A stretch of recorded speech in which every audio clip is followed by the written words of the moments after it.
All right, guys, it is matchup preview time. I know you've been waiting all day to hear this, to hear what's going to happen before it actually happens. So I'm here to tell you guys. And I'm going to start out here with me and Jared. Jared's got some great matchups this week. I got to give it to him. Justin Herbert against the Giants, Nico Collins against the Titans, Jefferson against Pitt, Pearsall against the Jags, even Brees Hall against the Dolphins. Um, Not real sure what he's doing with Harold Fannin. His targets and snaps have gone down every week. So I just think Njoku's probably just relegated him to backup status. But hey, I'm fine with that. You go ahead, you play him. Um, the Green Bay D, they're going to be tough against Dallas. I know Micah is going to want to get it done. Going to be tough there. So, bold prediction on Jared's side of things, the Green Bay defense is going to score 6 or less fantasy points as Dak and the Cowboys get back on track and knock off the Green Bay Packers. That's how it's going to go, guys. I don't make the rules. Now, on my side of things, you got Caleb, of course, greatest quarterback in the league, outscoring Josh Allen at this point. Again, got Caleb out of free agency.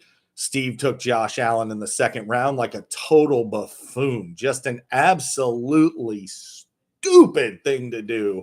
It's amazing that in today's day and age, we still have people that think, oh, I'm going to grab a QB in the second freaking round. Dumb. All right, so in any event, Jackson Smith and Jigba should feast tonight. Trey Benson should feast tonight. We got McCaffrey. He's going to start getting into the end zone. My bold prediction, though, Henry and Henry Co., Derrick Henry, Hunter Henry, combined for 3 touchdowns and over 200 yards between the two of them. And who's going to win? I'm worried about this one, guys. I think Jared might take this one, but there's no way in hell I'm going to pick him. So I win because I win. So that's how it's going to go. Now, we got D's Nuts got him versus Big Butternut, which I hear is some sort of slur against people from Tennessee. So it makes sense to call Kev Big Butternut. So we're going to go quicker here. Saquon Barkley at Tampa, I don't love it. Vita Vea is healthy. Can't run on him. My bold prediction on Jason's side of things, I'm just going to cut right to the chase. Ladd McConkey, 100 yards and a touchdown. So big game from Ladd McConkey. Jason, you can't start Calvin Ridley. He's just absolutely useless. And he'll be getting shadow coverage from Derek Stingley, one of the best corners of football. Don't do it. Start someone else. If Juwan Jennings is playing, you're playing him. Now, on Kevin's side of things, what a disaster of a situation this week to be facing this against this team. Kevin, James Cook at home against New Orleans. Holy monkey. That's a problem. Amon-Ra against Cleveland's a tougher matchup than you think. He might not do much this week. Emeka Egbuka, probably not going to do much. Keenan Allen, though, great spot against the Giants. Jalen Hurts could be a shootout there with Tampa Bay. Bold prediction. I'm going to say Trey Tucker is the dumbest start of the week. He does absolutely nothing. I get it. You're chasing the points. We've seen this story before. Trey Tucker is a freaking nobody. You can't play Trey Tucker. It's a dumb play. I mean, imagine benching a guy like DJ Moore because you have Trey Tucker. What are we doing here? I mean, I get it. Kevin's relatively new and he might be on the spectrum. But come on, every week I give Steve the dumbest play of the week. I got to give it to Kevin this week. And for that regard, I'm going to say Trey Tucker less than 5 fantasy points en route to Jason getting the dub this week. So there you go, Jason. Good work, bud. Okay, get this dub. Now, Tony's on a cruise right now, so he's kind of ghosted. You got Kamara Sutra versus the Freemasons, and I'm expecting some changes to be done to Tony's lineup before these games start. Like, I am expecting him to play Jordan Love against the Dallas Cowboys. I'm expecting Cam Scatabo against the Chargers to find his way into his lineup. And most likely, Tony's probably going to go pick up a tight end because, Jesus, that's ugly. Although Pittsburgh does allow the most fantasy points to the tight end position. So Hawkinson could be a solid play. Now, we got Drake London is just bound to have a bounce back. He's just due, guys. He just is. Jamar Chase, I think it's a sneaky good matchup with Denver because I think Denver is historically they put Surtain on the bigger receiver, which is T. Higgins.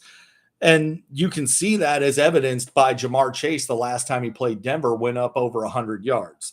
So I really like Chase this week. I'm going to go bold prediction here. Vintage Alvin Kamara game. I'm going to say Kamara finishes as a top 6 running back on the week. Now, Steve's team, Josh Allen at home against New Orleans, stacking him with Keon Coleman. This would easily be the dumbest play of the week, Keon Coleman, if it wasn't for Kev bailing Steve out. It's Keon Coleman just is not part of the game plan. You look at the guy has scored 4.6 fantasy points total over the last 2 weeks. And that was against the Jets and Dolphins. The truth is that I just don't know how much they're going to need to throw. I expect the Bills to just run all over the Saints and the Saints to be chasing points, which leads to a big Kamara day for, garbage time receiving work. So Josh Allen, he'll have another solid, unspectacular performance, and he'll still be behind Caleb Williams by the end of the week. Cortland Sutton, great matchup with Cincinnati. Sorry, Jason, but they're just freaking terrible. I think Kenneth Walker, probably not a great play with Charbonnet back. He was horrible last week. I don't love it. Jordan Mason, however, is an absolute animal, and he should feast all over Pittsburgh. Bijan should get back on track against Washington. He didn't have a down game last week. I'm talking more in general. The Falcons seem primed for a bounce back, guys. I mean, they just got shut out by the Panthers. That can't continue. So they're going to score some points this week.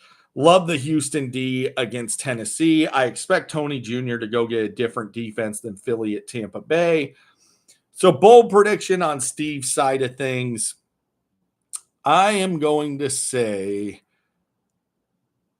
I'm always negative with Steve, so I'm going to go positive this time. I'm going to say Jake Ferguson finishes with 70-plus yards. He won't get a touchdown because he never scores a touchdown, but over 70 yards. Who's going to win?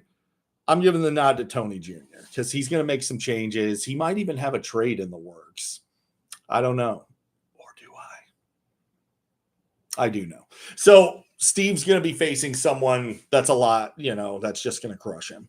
So there you go. Now you got the Patriarch versus Sir Nix-a-Lot in the Old Folks Home Bowl. You got Joe versus Senior. They're breaking out the Canes and the Walkers, and they're going at it. All right. This is a battle sponsored by Metamucil. And we got Bo Nix kicking this thing off for this preview anyway, Monday night at home against Jason's Bungles. Yikes. Bo Nix is going to put up a game, guys. He's going to do well.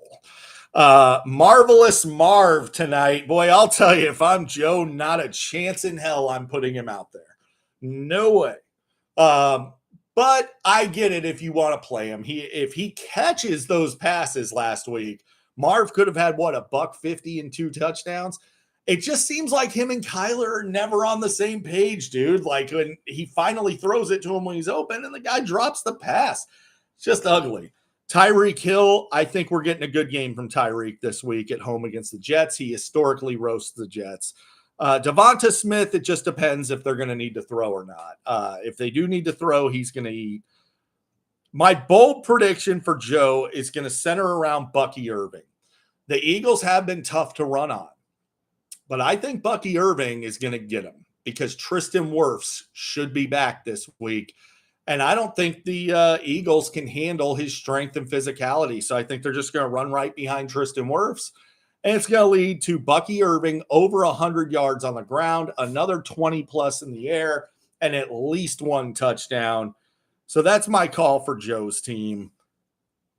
I look over at Senior. Oh, and by the way, Buffalo against New Orleans has trap written all over it. This is a defense that scored 2 against the Dolphins, who are actually worse on offense than the Saints, believe it or not. So absolute trap spot. All the experts are wrong. I'm right. That's going to be a shit play, and Joe will be looking for another defense next week. Now, the Patriarch, his team goes as Lamar Jackson goes. The Ravens going to be playing angry. I expect a big game from Lamar, even against a tough Chiefs defense. I expect Senior's going to play Xavier Worthy or maybe Chris Godwin instead of Khalil Shakir. And I expect he finds a way to get Quinshon Judkins into his lineup because he's probably the best running back on his team. So, bold prediction for Senior. Ashton Jeanty against my putrid Bears defense goes for his first 100-yard rushing game and gets his first NFL touchdown. Who's going to win this one? I think, man, this one really could go either way. I'm going to give the slight nod to Joe here. Slight nod, because I think Hampton has a big game against the Giants and Bucky has a big game against the Eagles. Now, lastly, we have Reese versus Jack. Jack hasn't even set his lineup yet. I traded him Garrett Wilson. He's not even putting him in. I don't know what's going on with Jack. Travis Hunter is downright not rosterable. You can cut Travis Hunter. He sucks. There's much better players in free agency.